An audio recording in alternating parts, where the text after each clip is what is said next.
सुविशालं निजं देशं विशालां संस्कृतिं निजां विशालं निज साहित्यं भूयो भूयो नमाम्यहम् भूयो भूयो नमाम्यहम् भूयो भूयो नमाम्यहम्। आज मैं आपको पितृपक्ष के बारे में बताने वाला हूँ। ये पितृपक्ष क्या है? तो सबसे पहले तो पितृपक्ष का जो डेफिनेशन है वो सुन लो जी। पितृपक्ष क्या है? अब पितृ आप जानते ही हैं, प्रिय पोषणे धातु से यह पितृ शब्द बनता है।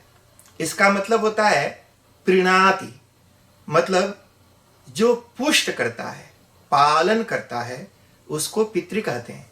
उसमें पिता भी है, पितामह भी है, माँ भी है, हमारे और भी जो हमको पुष्ट करने वाले लोग हैं उन सबको पितृ नाम से, माता पिता काका चाचा, इन सबको रखा गया है। पक्ष का मतलब होता है साइड, भाग, हिस्सा, फेवर। पितृपक्ष का मतलब है कि पितरों के पक्ष में, पितृपक्ष माने पितरों के फेवर में, पितृपक्ष माने पितरों के साइड में, पितरों का हिस्सा, पितरों का भाग जो है उसको पितृपक्ष कहते हैं। ये होता क्या है जी? हमारे ज्योतिष शास्त्र में मेष, वृष, मिथुन, कर्क, सिंह, कन्या, तुला, वृश्चिक, धनु, मकर, कुंभ, मीन, ये 12 राशियां होती हैं और बारी बारी से ग्रह लोग अलग अलग राशियों पर जाते रहते हैं। तो ज्योतिष शास्त्र में ऐसा बताया कि मेष राशि के ऊपर जब भगवान भास्कर होते हैं तो वो उच्च के होते हैं, यानी सूर्य उच्च का होता है अगर मेष पर हो, और वह अगर तुला पर चला जाए तो नीच का होता है। तो मेष पर सर्वोच्च होता है उच्च का सूर्य और तुला पर नीच का सूर्य। इसका मतलब आपको समझ में आए ऐसे समझिए, जब मेष पर सूर्य होते हैं तो धरती से बहुत दूर होते हैं और जब तुला पर होते हैं तो धरती के बहुत नजदीक होते हैं। अब इन दोनों के बीच में एक राशि है कन्या राशि। तो जब भगवान भास्कर कन्या राशि पर जाते हैं, सूर्ये कन्या गते श्राद्धम यो न कुर्यात् गृहाश्रमी धन पुत्रादि कुतस्तस्य पितृनिश्वास पीडनात्। सूर्य कन्या गते रासौ, इसका मतलब है जब भगवान सूर्य कन्या राशि पर चले जाएं तभी पितृपक्ष होता है। तो जैसे मानो कि भगवान सूर्य उस राशि पर जाने गमन जब हुआ भगवान का, तो मानो भगवान ये बताते हैं कि अब मैं पितरों के फेवर में चला गया, अब मैं पितरों के पक्ष में चला गया, अब मैं पितरों के बगल चला गया हूं, यानी पितरों के हिस्से में चला गया हूं। इसलिए अब पितरों के लिए कुछ करना चाहिए। जब गीता के पहले ही अध्याय में अर्जुन ने भगवान श्री कृष्ण को मना कर दिया, बोला कि मैं युद्ध नहीं करूंगा। भगवान ने पूछा क्यों? तो अर्जुन ने कहा कि जब ये सारे पुरुष मर जाएंगे तो स्त्रियां पर पुरुषों से गर्भ धारण करेंगी और फिर वर्ण संकर संतान उत्पन्न होंगे, और ऐसे वर्ण संकर जो संतान होंगे लुप्त पिंडोदक क्रिया, तो फिर उनके द्वारा दिया हुआ जो पिंड और उदक क्रिया वो लुप्त हो जाएगा, यानी हमारे पितरों को वह तर्पण का जल और पिंड प्राप्त नहीं होगा। देखिए कितना महत्वपूर्ण यह श्राद्ध है कि अर्जुन पूरे संसार का चक्रवर्ती सम्राट का पद भी छोड़ने के लिए तैयार है, सिर्फ इसलिए कि मरने के बाद पिंड और श्राद्ध करने वाले लोग नहीं रहेंगे। तो ये आपको मैंने पितृपक्ष के बारे में बताया और कितना महत्वपूर्ण यह श्राद्ध करना है ये बताया। अब श्राद्ध करने का फल क्या है वो बताता हूं। शास्त्रों में ये बात बताई कि श्राद्ध पुत्रों को अवश्य करना चाहिए।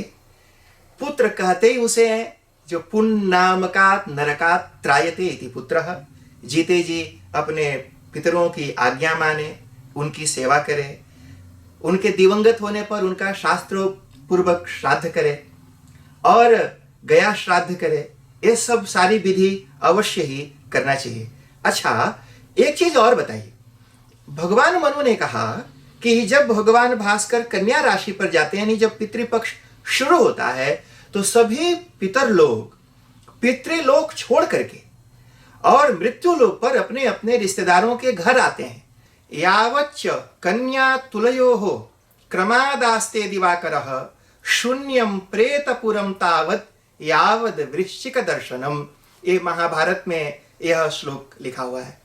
देखने के लिए उनके पुत्र रिलेटिव्स जो भी हैं उनके द्वारा दिए हुए श्राद्ध को ग्रहण करने के लिए जरा विचार करिए।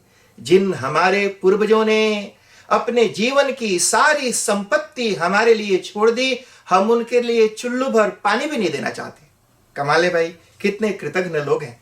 इसलिए शास्त्रों ने कहा कि उनको देना ही चाहिए और देने से अनेक प्रकार के फल मिलते हैं, ऐसा शास्त्रों में बताया। शास्त्रकारों ने कहा आयुः पुत्रान यशः स्वर्गम कीर्तिम पुष्टिम बलम श्रियम पशुन सौख्यम धनम धान्यम प्राप्नुयात पितृपूजनात्। अर्थात आयु बढ़ती है, घर में संतान प्राप्त होते हैं यानी वंश की वृद्धि होती है, संसार में यश बढ़ता है, स्वर्ग की प्राप्ति होती है, कीर्ति मिलती है, शरीर ठीक रहता है, शरीर में बल आता है, गाड़ी घोड़े मिलते हैं।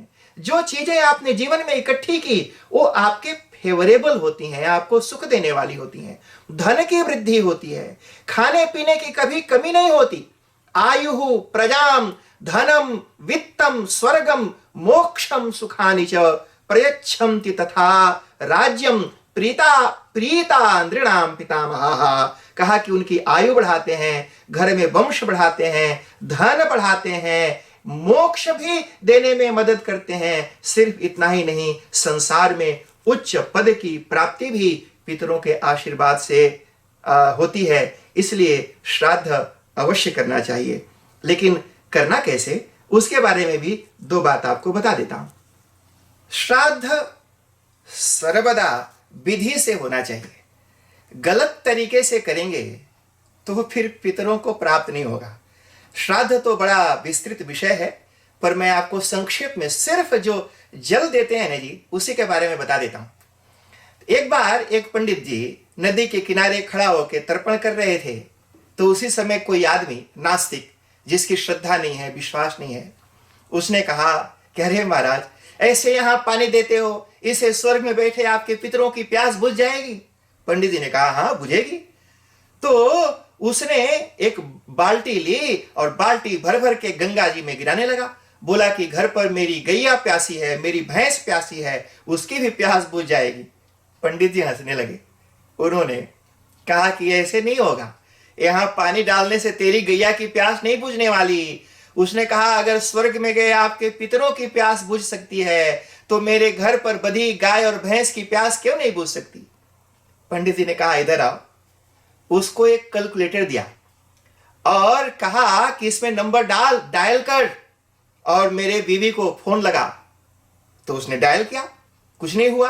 कहा कि महाराज एक कैलकुलेटर है, इसमें नंबर दबाने से थोड़ी ना फोन लगेगा।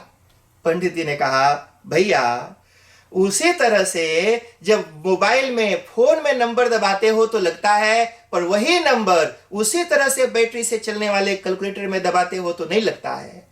अर्थात जो नियम जिसके लिए बना है वो उसी के ऊपर अप्लाई होगा। यानी जो नियम मोबाइल के लिए बना है वो कैलकुलेटर पर कैसे अप्लाई होगा, और जो कैलकुलेटर के लिए बना है वो मोबाइल पर कैसे अप्लाई होगा। जो नियम मरे हुए लोगों के लिए बना है वो जीते जागते लोगों के ऊपर कैसे अप्लाई हो सकता है। इसलिए ये तर्पण का जल केवल दिवंगत लोगों के लिए ही है और उन्हीं लोगों की तृप्ति इससे होती है। लेकिन करना जी बिल्कुल विधि से, अगर विधि से नहीं करेंगे तो उसका बड़ा भारी दुष्परिणाम होता है। व्यास स्मृति में यह बताया कि अन्य चित्तेन यद्दत्तम विधि वर्जितम अनासन स्थितेनापि तज्जलम रुधिरायते। अर्थात बिना विधि के दिए हुए जल, मैंने बिना विधि के दे दिया, ऐसे उल्टा सीधा ऐसे अंगूठा से दे दिया। लोग बोलते हैं, कई जगह मैं सुनता हूं कैसे अंगूठा से पानी देना। अरे भाई, हमारे भारतीय संस्कृति में अंगूठा दिखाना बुरा माना जाता है। लोग बोलते हैं कि हमने उसके लिए इतना किया और जब हमें जरूरत पड़ी तो उसने ठेंगा दिखा दिया। अपने पूर्वजों को ठेंगा दिखाते हो। और ऐसा अगर कोई पंडित या कोई बोलता है इसे अंगूठा दिखाना, तो आप उसको अंगूठा ठेंगा दिखा दो, पूर्वजों को ठेंगा मत दिखाना। अंगूठा से नहीं देना है। तो विधि पूर्वक करना चाहिए और आराम से विधि से बैठ करके जो शास्त्र है उस हिसाब से करना। एक चीज और भी, वैसे तो तर्पण बड़ा विस्तार है, हमारा आगे का कार्यक्रम है कि मैं इसको और अच्छे से विस्तार से बताऊंगा, लेकिन अभी संक्षेप में ये आपको बता देता हूं, अंगूठा से तर्पण नहीं होता। कैसे होता है ये मैं आपको बता देता हूं। शास्त्रों में ऐसा डेफिनेशन बताया गया। पहले नंबर तो आप ये हमारे हाथ में पुस्तक है, देख लीजिए, और इस पुस्तक में ये बताया है कि पितृतीर्थ क्या होता है, देव तीर्थ क्या होता है, चार्ट बना करके समझाया। हमारी जो हथेली है, उन हथेलियों में ये जो हिस्सा है इसको पितृतीर्थ कहते हैं। ये वाला हिस्सा, ये जो है ये ऋषि तीर्थ होता है, ये जो है देव तीर्थ होता है, ये ब्रह्म तीर्थ। ऐसे हाथों में अलग अलग स्थान है। अंगूठा कोई का नहीं होता, इसलिए अंगूठा से पानी नहीं देना, अंगूठा से किसी को नहीं देना। और भी दूसरा ग्रंथ भी है, ये पढ़ करके आपको सुना देता हूं, जिसमें विस्तार से बताया मध्यंगुष्ठांगुल्याः पैत्र्यम। इसने बताया कि कैसे तर्पण करना है। इसका मतलब है कि अंगूठा और ये अंगुली, इन दोनों के बीच का जो ये हिस्सा है इसको पितृतीर्थ कहते हैं। अंगूठा से नहीं पानी देना, यहां से ये बीच के हिस्से से पानी देना चाहिए। और एक चीज और, जब हम मंत्र बोलते हैं ना जी, तस्यै स्वधा, जो भी मैंने कि जैसे मैं सांडिल्य गोत्र का हूं तो सांडिल्य गोत्रोत्पन्नायै मम वृद्ध पिता महीयै स्वधा इदम शतिलम जलम तुभ्यम। तो जब मंत्र है, उस मंत्र में बताया कि सतिलम जलम अर्थात तस्यै स्वधा नमः मम सांडिल्य गोत्रोत्पन्नायै यथा नामधेयायै, जो भी नाम है उसमें जोड़ लो, नामधेयायै पितामह्यै तस्यै वसुरूपायै, ये भी मंत्र में जोड़ना चाहिए। और तस्यै इदम सतिलम जलम स्वधा नमः, मंत्र में लिखा है कि केवल पानी और तिल।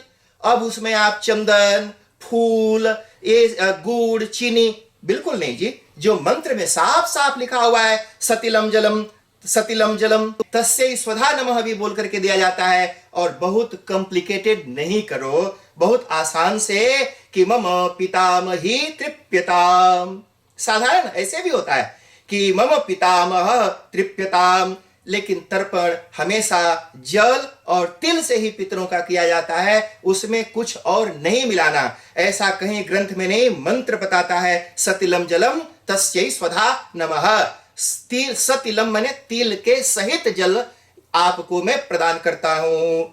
और भी जी, शास्त्रों में तो यहां तक बताया कि केवल पानी से भी तर्पण कर सकते हैं और ज्यादा उसमें कुछ डालने की जरूरत नहीं। लेकिन अगर डालना भी है तो केवल तिल और अननेसेसरी आइटम्स कुछ उसमें नहीं मिलाना चाहिए। और पितृतीर्थ से, यहां से पितृतीर्थ से पितरों का तर्पण करते हैं, देव तीर्थ से देवताओं का तर्पण करते हैं, ऋषि तीर्थ से ऋषियों का तर्पण करते हैं। इसलिए आप आराम से एक सुंदर वातावरण, एक चीज और भी, जमीन के ऊपर तर्पण नहीं किया जाता। आप बर्तन रख करके कर सकते हैं, जलाशय में जा करके कर सकते हैं। और इसका विधान है, ऐसा नहीं कि जहां तहां खड़ा होकर के और डाल दिया, नहीं। अगर विधि पूर्वक करना, श्रद्धा पूर्वक करना, अगर विधि पूर्वक, श्रद्धा पूर्वक और श्राद्ध मंत्र पूर्वक होता है, बिना मंत्र के श्राद्ध नहीं होता है। और मंत्र बिल्कुल सही और शुद्ध होने चाहिए, जिसमें उसका गोत्र, प्रवर, स्त्रीलिंग, फिर एक वचन, द्विवचन, बहुवचन का ध्यान रखते हुए, एक वचन है तो तस्मै स्वधा नमः, दो वचन है तो ताभ्याम स्वधा नमः, अगर बहुत है तो तेभ्यः स्वधा नमः। इसी तरह से पिता के लिए करना है तो पितृ स्वधा नमः, दो है तो पितृभ्याम स्वधा नमः, अगर बहुत लोगों के लिए तो पितृभ्य स्वधा नमः। अर्थात ये सब बदलता रहता है और उसको तो कोई संस्कृत का जानकार विद्वान ब्राह्मण ही बता सकता है। इसलिए यथा योग्य ब्राह्मण से मिलकर के ही कराना और ब्राह्मण को भोजन दान आदि का जो भी विधि है वो भी करना। कई लोग बोलते हैं महाराज इतना जानकार कोई ब्राह्मण नहीं मिलता, इसलिए हम लोग जैसे तैसे कर लेते हैं। नहीं, देखो जी, अगर बहुत अच्छा डॉक्टर नहीं मिले तो क्या आप अपनी बीमारी का इलाज नहीं कराओगे?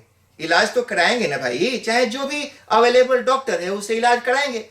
तो द बेस्ट जो भी है उसको ढूंढिए, और अगर कोई नहीं मिलता है तो जो मिल जाए जरूर अपने घर पर बुला करके और विधि पूर्वक तर्पण करें, उसका जो भी श्राद्ध है वो करें, पंचबली करें। ये सब विधि करने से हमारे पितर लोग प्रसन्न होकर के हमें आशीर्वाद देते हैं, और जो मैंने पहले जो चीजें बताई वो हमारे जीवन में आती हैं। भगवान आप सबका कल्याण करें, सभी पितृ लोग आप सबका कल्याण करें, आप सभी के ऊपर प्रसन्न हो, और यह जो पितृपक्ष का पर्व है यह आप सबके लिए शुभ हो, सभी पितृ लोगों के आशीर्वाद से आपको खुशियां देने वाला हो। मैं ऐसे भगवान नारायण से प्रार्थना करता हूं।